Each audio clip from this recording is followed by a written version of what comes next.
Shalom worship leaders, ketemu lagi dengan saya Hiram di channel Training Worship Leader. Ya, channel ini berisi materi-materi mengenai bagaimana kita menjadi worship leader yang baik dan juga ada materi-materi vokal di dalamnya. Saya sangat berharap kalau kalian menemukan video ini, subscribe, like, comment, share, dan bagikan kepada teman-teman kalian sesama worship leader.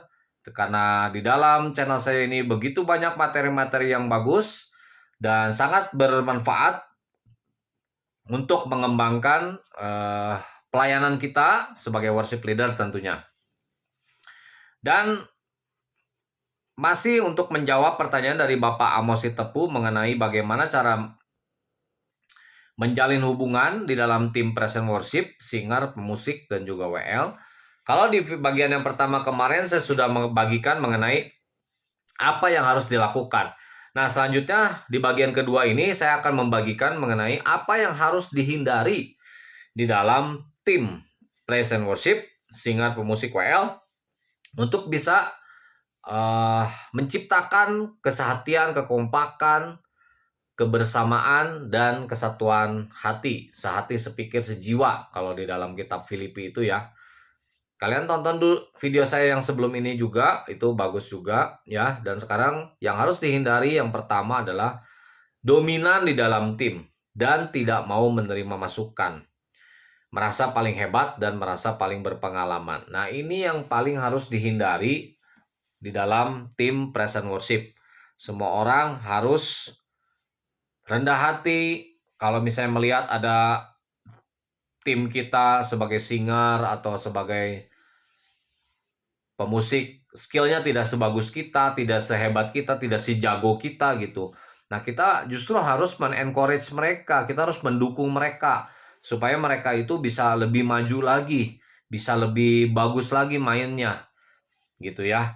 Kalau ada masukan kita terima dengan senang hati, meskipun itu masukan dari ya mungkin kita orang yang paling jago lah musiknya di situ, suara kita paling bagus di situ, atau sebagai worship leader, sebagai leader, merasa sebagai leader sudah tidak mau terima masukan lagi. Nah, ini adalah satu yang harus dihindari. Nah, kemudian yang harus dihindari untuk tim present worship adalah mempersalahkan atau mengkoreksi personil lain yang berbuat kesalahan di atas panggung secara langsung. Ya, misalnya kita dengar bahwa si pemain keyboardnya salah ngambil nada dasar, kita langsung ngeliat terus melotot gitu ya. Terus kita nunjukin marah kita gitu ya kepada tim. Nah, itu sangat berbahaya ya. Jangan dilakukan, itu sangat sensitif dan sangat mungkin untuk bisa menimbulkan perpecahan di dalam tim. Nah, kalau ada kesalahan kita bisa senyum, kemudian kita bisa koreksi. Kalau perlu kita sebagai leader kita stop dulu, kita ulang dari awal tuh tidak ada masalah. Bahkan kadang-kadang jemaat itu nggak tahu gitu loh apa yang terjadi di panggung kalau kita tidak mengkoreksi secara langsung di panggung. Jadi hindarilah untuk mengkoreksi secara langsung di panggung ya. Nah, kemudian yang harus dihindari adalah hati yang mudah kecewa gitu ya, mudah kecewa dan memendam kesalahan orang lain. Nah, ini makanya saya bilang kemarin bahwa setiap personil tim PW itu harus diperlengkapi ya nilai-nilai firman Tuhan juga. Jangan mudah kecewa gitu ya. Kemudian orang salah sama kita nggak mau maafin, kita pendem. Wah, kalau itu hal seperti itu ibaratnya dibiarkan bertumbuh, berakar, dipupuk terus gitu ya dengan kekecewaan demi kekecewaan yang lain, kemudian juga kekesalan-kekesalan yang lain. Ada satu orang aja di dalam tim PW itu bisa menimbulkan ya suasana yang tidak enak gitu dan akan sulit untuk bisa mencapai kekompakan dan kesehatian hati. Nah, selanjutnya yang harus dihindari juga di dalam tim PW adalah membebani tim ya, terutama kita sebagai worship leader nih, membebani tim dengan terlalu banyak lagu baru. Jadi minggu pertama ada lagu baru. Nah, berapa sih lagu baru yang saya bilang terlalu banyak tuh? 2. Kalau menurut saya 2 itu terlalu banyak dalam satu minggu ya. Karena kan setiap orang itu punya waktu yang berbeda-beda, punya kegiatan yang berbeda-beda, kesibukan yang berbeda-beda. dan kemampuan untuk mempelajari lagu yang baru itu gitu loh. Nah, kita tidak boleh memaksakan misalnya Selasa kita kasih 2 lagu baru. Wah, itu menurut saya itu bisa membebani tim PW gitu. Terutama pemusik ya, yang harus ngulik chordnya, terus wah semuanya harus diulik, aransemennya gitu. Nah, menurut saya lebih baik lagu baru itu satu aja. 1 bulan maksimal menurut saya 2. Menurut saya ya. Karena kan lagu-lagu yang sudah ada dan sudah dipelajari bersama itu banyak gitu loh. Mungkin ada ratusan lagu-lagu itu ya. Kita pilih yang itu, baru pilih satu yang baru. Oke. Selanjutnya adalah memaksakan aransemen yang terlalu sulit kepada pemusik gitu ya.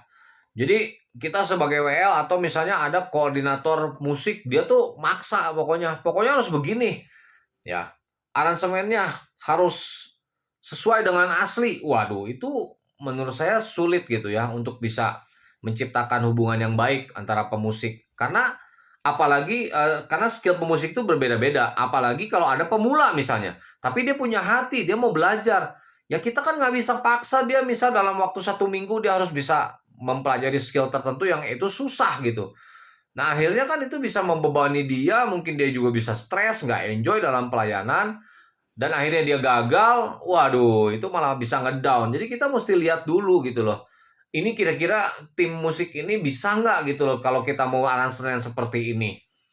Ya, jangan memaksakan harus sama. Makanya saya pribadi nggak setuju ya kalau misalnya lagu itu harus dibawakan sama seperti asli. Saya nggak setuju gitu. Bukan artinya yang asli itu nggak bagus. Ya yang asli itu sangat bagus partinya. Gitu ya. Karena apalagi sudah masuk YouTube gitu. Itu udah pasti sangat bagus. Tetapi misalnya ada skill kayak main gitar misalnya tapping gitu ya. Yang kayak gitulah ya melodinya. Nah kalau yang gitaris pemula belajar kayak gitu ya mungkin butuh berbulan-bulan gitu. Masa mesti disamain? Kan aneh gitu ya. Interlude-nya harus sama, bridge-nya harus sama, semuanya harus sama. Nah, kemudian juga apa chord-nya ya. Kalau tadi aransemen yang selanjutnya memaksakan chord. Jadi harus sama semua. Nah, musik rohani ini saya yakinnya bukan festival gitu, bukan show gitu. Bahkan mungkin pendengarnya atau jemaatnya itu nggak semuanya ngerti ya. Mohon maaf bukan saya mendiskreditkan jemaat, tapi ya kebanyakan jemaat juga mungkin nggak tahu kunci-kunci yang misalnya yang miring-miring gitu ya, kunci-kunci diminis misalnya. Itu mungkin jemaat juga nggak tahu. Memang kalau semuanya skillnya merata gitu ya, mau pakai chord ini, chord itu, semuanya bisa dan semuanya tidak tidak jadi stres atau jadi pusingnya silakan gitu. Tetapi kalau skill pemusiknya terbatas, tapi dipaksakan seperti itu, maka itu akan menimbulkan sesuatu yang kurang baik kalau menurut saya. Nah, selanjutnya memaksakan juga keinginan kita kepada tim gitu. Jadi kita pengennya apa? Itu harus diturutin. Ya entah pemusik, ya entah WL, kadang-kadang ada juga yang pengennya itu tuh harus diturutin. Misalnya apa? Dress code. Oh, harus pakai dress code warna putih atau warna biru atau warna merah, semuanya biru. Pakai jeans warna hitam, pakai dalaman kaos, luar kemeja nggak dikancingin, pakai shawl, pakai blazer, pakai jas mungkin misalnya, atau misalnya pakai aksesoris lain, pakai dasi. Motifnya ini, pakai sepatunya Keds atau sepatu pantofel semua. Sampai-sampai orang itu yang nggak punya tuh harus beli gitu. Itu kan apa ya, maksud saya sebaiknya dalam menentukan segala sesuatu itu tentukanlah yang win-win solution, diskusi. Jangan pengen kita semuanya tuh harus diturutin gitu. Nah, saya pengalaman gitu ya. Artinya bukan pengalaman ada yang maksa seperti itu, bukan. Saya pengalaman nyari kemeja tuh susah gitu. Ya, ukurannya seperti apa, saya sampai keliling-keliling di mall di Jakarta, itu yang nyari warna tertentu kadang-kadang tuh ada. Itu susah gitu. Nyari yang ukurannya pas ya dan warnanya pas tuh susah. Jadi lebih baik kita cari yang win-win solution lah. Buat segala sesuatu itu simple. Ya, kekompakan dalam dress code itu penting gitu loh. Tetapi lebih penting lagi ya esensi-esensi itu dalam kekompakan dan kesehatian itu dalam menjalin hubungan di dalam tim dan tim Preston Worship. Usahakan semuanya tuh senang, sukacita, belajar ngalah, dan kita jangan ngotot. Nah, itu yang saya mau bagikan mengenai bagaimana untuk menjalin hubungan, apa saja yang harus kita hindari di dalam tim Praise and Worship. Semoga konten ini bermanfaat. Jangan lupa like, comment, share, subscribe. Sampai ketemu di video-video saya selanjutnya. Shalom, worship leaders.